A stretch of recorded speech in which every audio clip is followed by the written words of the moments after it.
Hello, Anne-Marie Orrock back here again, and thank you for joining me for the 15 failings managers make when they're hiring.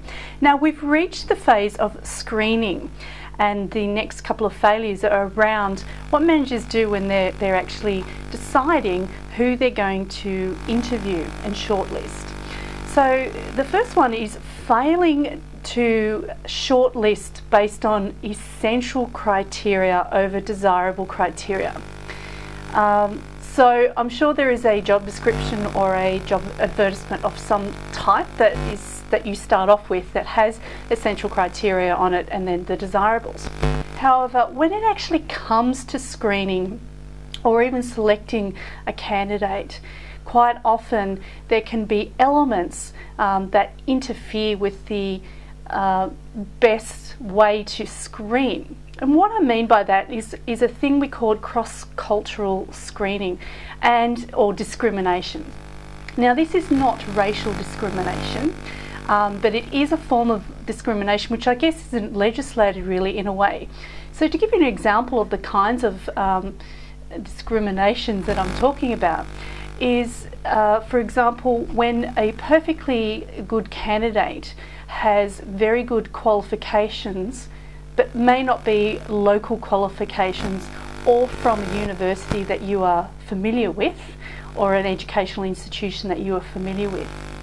That is screening somebody out that could be potentially a very good and quality candidate due to a lack of your understanding of their education. So it's really up to the managers and the organisation to look into those qualifications and really understand them in more depth rather than passing them off as not valid enough in terms of criteria. Secondly, there is the screening of candidates based upon company reputation. Now, this may be including somebody in the shortlisting process based upon the reputation of a company that they've come from, who is a company that is known for developing good leaders, for example. That doesn't necessarily mean that this individual is a good leader. On the flip side of that, you can sometimes screen perfectly good and quality candidates out because the company may not be as well known as within your industry. However, the candidate may very well be the one for your organisation.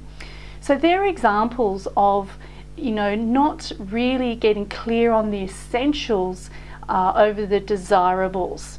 So make sure that you're very, very clear and specific around what the essentials are and what the desirables are, and that your judgment is not being clouded by these kind of examples that I gave.